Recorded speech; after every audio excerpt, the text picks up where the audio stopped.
Hindi lang isa, kundi dalawa po ang kasama natin mula po sa Department of Justice, NCC o SAEC, CSAM. O ito nga po, yung tinatawag natin na National Coordination Center Against Online Sexual Abuse or Exploitation of Children and Child Sexual Abuse or Exploitation Materials. Para nga po talakayan ang importansya nitong Safer Internet Day 2025 bukas, kung saan may local theme po ang DOJ na digital bayanihan para sa kabataang ligtas at protektado online. Kasama natin ngayong umaga si Attorney Asek Michelle Lapus at si Attorney Executive Director Barbara May Flores. Magandang umaga po mga ma'am. Hi, good morning, DJ Chacha, Manong Ted. Good Hello, morning. good morning. Good Good morning sa lahat. morning. Good morning po Ted sa and inyong Teacher Chacha. dalawa. Maraming salamat po sa pagpayag. Para nga po pag-usapan itong Safer Internet Day na mangyayari bukas. Unahin na po natin siguro muna si Attorney Asek Michelle Lapus. Kayo po muna ang sumagot nito. Ano nga po ba ang kahalagahan ng pagdiriwang nitong Safer Internet Day 2025 dito sa ating bansa? At paano po ito makatutulong para po sa kaligtasan ng mga bata at kabataan online? Yes, under Presidential Proclamation 417 po, itinalaga ang pangalawang Tuesday of February of every year as Safer Internet Day for Children dito po sa Pilipinas. Alam naman po natin, hindi lang po mga kabataan, ngunit pati karamihan po sa atin na gumagamit ng internet no sa pang-araw-araw na pamumuhay natin to get information, to get connected with other people, at sa marami pa pong mga kadahilanan. Hindi lang po natin ito ginagamit, kailangan aware din tayo sa ating responsibilidad kung paano maging safe ang paggamit natin ng internet. Marami pong harms na katuwang ang paggamit ng internet. At kailangan po i-educate ang ating mga kabataan at mga magulang ng ating mga kabataan kung paano ba magiging safe ang paggamit natin ng internet. It's very important dahil hindi lang po yung benefits, but kailangan aware din po tayo dun sa mga harms involved in using the internet. So, ang Department of Justice po, katuwang ang iba't ibang mga ahensya ng pamahalaan Mhm. at iba't iba pong mga organisasyon tulad ng mga NGOs and CSOs, as well as our private partners like Globe, Smart, and Converge. Nagkakaisa po, iisang nasyon tungo po sa mas responsable at mas ligtas na paggamit ng internet. Okay. Oo, Attorney Isha Lapus, no, hindi lang online exploitation itong cybercrime na nakakaapekto sa ating mga kabataan. Nandyan din po ang cyberbullying. Bukod po dito sa pagpapalakas nga po no ng pagtulong sa mga kabataan, naturuan sila na gumamit ng online platforms or kung ano man ang paggamit nila online na mas maging safe sila. Ano pa po ang ginagawa ng DOJ o SAEC, CSAM? Katuwang din po ang iba pang ahensya ng gobyerno para nga po maiiwas natin itong ating mga kabataan sa banta nitong cybercrimes. Isa pong malakihan or malawakang information campaign ang ginagawa po ng Department of Justice bilang pinunong ahensya po ng NCC o SAEC SISAM para po palaganapin ang information against this type of crime, no. Ito po yung pag-generate ng mga imahe or mga videos na uh, which shows children po in very sexual images and videos.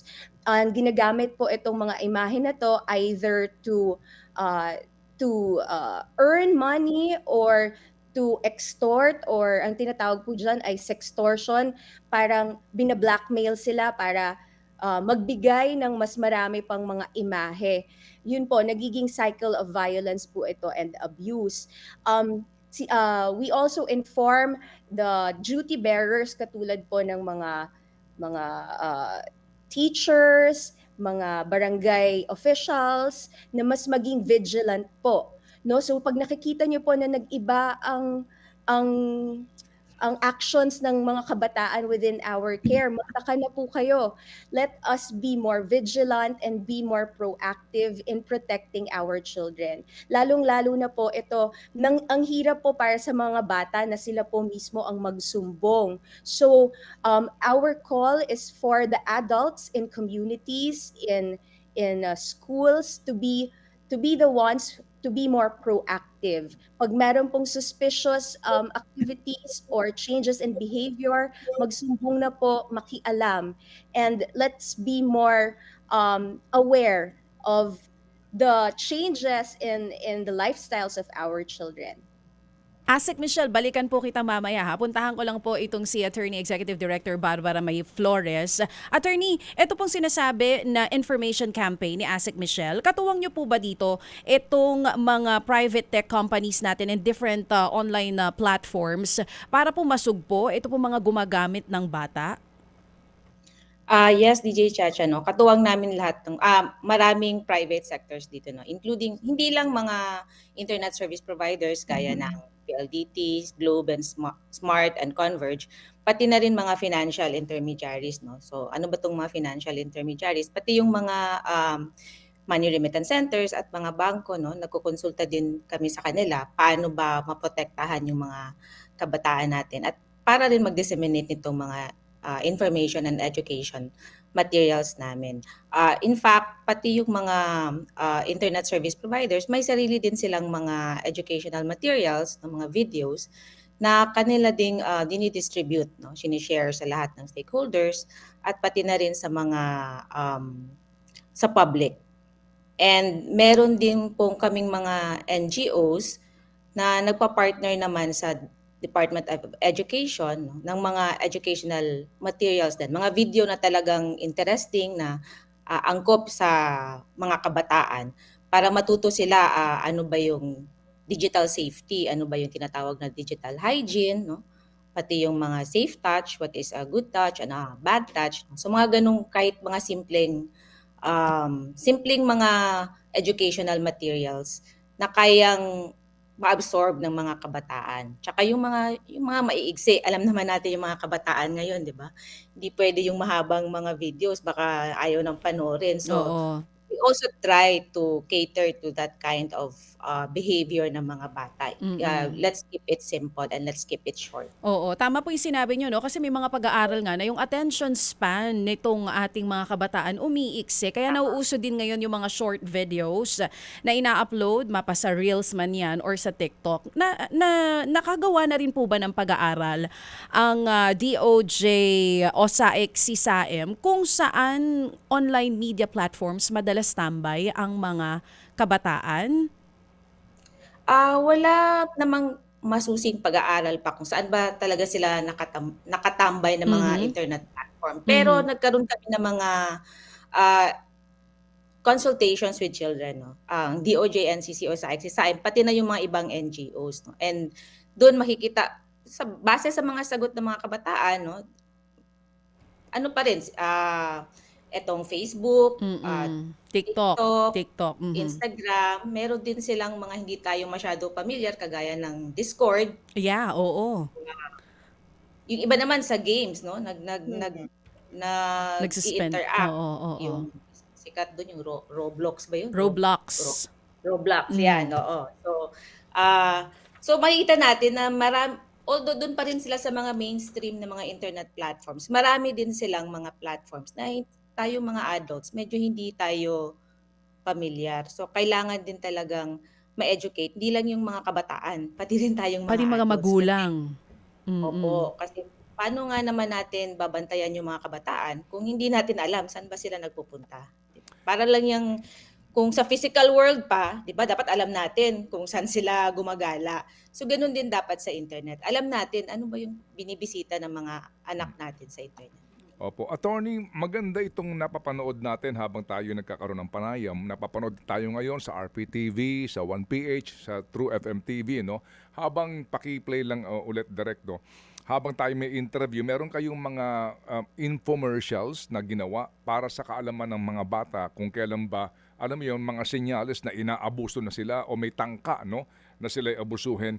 Saan nyo ito pinalalabas at papaano ang inyong kampanya para ito'y mapanood sa mga bara-barangay? Kasi malaking tulong ito eh. At para matuto nga ating mga kabataan, please. For this Safer Internet Day no, in 2025, nagkaroon po kami ng meeting ng iba't ibang mga ahensya, pati na rin ng mga NGOs and private organizations no, na eto nga pumili kami ano yung mga videos na Mm-mm. i-distribute namin during the Safer Internet Month no sa buong month ng February. And ang napag-usapan namin bawat week no, may ipapakalat kaming isang video muna. And Mm-mm. then another video on the second week and then another video Mm. on the Mm. third week. And we ask all our stakeholders, kabilang na dyan yung DILG, DepEd, na Mm. ipakalat din nila no sa mga LGUs and also to all schools Mm. sa Mm. kanilang mga kanya-kanyang social media pages. Halos lahat naman ng government agencies merong mga social media pages. Mm. So we are asking their help na i-distribute po ito sa kanilang mga social media pages, and if they can also print mga tarpaulins, pwede po Okay. din po silang mag-print. Okay, sige po. Kasi nga dapat talaga yung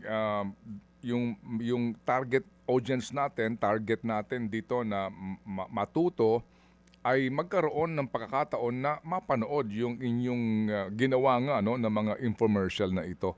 Kayo ba'y nag-isip na rin kung pwede itong tie up sa KBP for example para sa mga television stations? Bagamat may mga ibang istasyon na hindi miyembro ng KBP para lang doon sa panahon na halimbawa no sa ilang mga palabas sa television na hindi naman puno din ng advertisers maaari itong maipalabas ng libre bilang public service. Hindi pa po namin na-explore yun na possibility no. Pero mabuti po Manong Ted no na na-bring up niyo yan kasi maganda ngang i-explore namin itong possibility to tie up with KBP. And also we are also thinking na pati nga sana sa mga sinihan, 'di ba? Na during their Yes. advertisement na period, Oo. pwede ring mag-play ng Oo. free nitong mga videos. Yes, so kumbaga yung bata kasi baka namimili ng panonoorin yung bata, 'di ba, doon sa mga website na binabanggit nyo, kapag nasa sinihan sila o kaya nanonood ng kanilang paboritong Wala programa, silang choice. wala silang choice, talagang mapapanood, no? Maganda ito no? Yung sinasabi na may kachat, nagsusuot ng damit, sasabihan nung kachat niya, Gawin mo to. gawin mo ito. Oo. Ang tanong nga doon talaga bang yung kachat mo na yan, friend mo, di ba? Mga ganon. Sige. Anyway, sige po. So, anong ating inaasahan ngayon, Attorney Flores at Ma'am Asek, ngayong linggong ito at buong Pebrero sa inyong gagawing kampanya? Please, go ahead. Yes, Manong Ted, no. Gusto lang po naming ipabatid sa lahat ng ating mga manonood na ang kampanya po to make the internet safer for all our children is a whole year campaign. Pero ginagawa lang po natin tong mas maigting every February of every year. First of all, we want to echo the message that it is everyone's responsibility to make the internet a safer place for all our children and all Filipinos. Hindi lang po ito gobyerno. Nananawagan po kami sa lahat, lalong-lalo na po sa ating mga partners, both in the private sector, mga NGOs po, at mga sa komunidad po natin, no, to be more vigilant, to help us in disseminating the information, the videos. Makikita niyo po yung mga videos sa Facebook page ng NCC OSAEC CSAM. We will be posting one tomorrow. So we're encouraging everyone to please like, share, and engage these videos para po makarating sa mga kailangang marinig at malaman ang impormasyon na ito. Ayan, very good. So, Director Flores, please go ahead.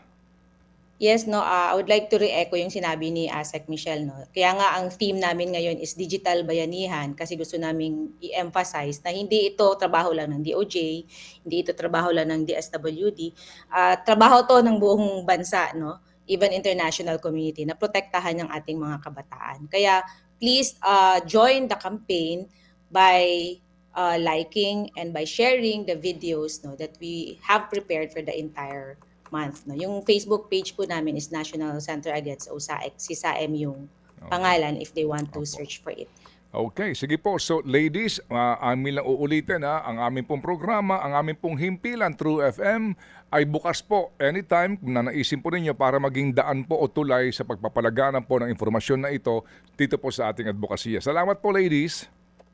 Thank you, Salamat, Ma'am salamat Ted, po, DJ Ted and DJ Chacha. Chacha. Opo, Thank thank you you. At mabuhay. Salamat na marami.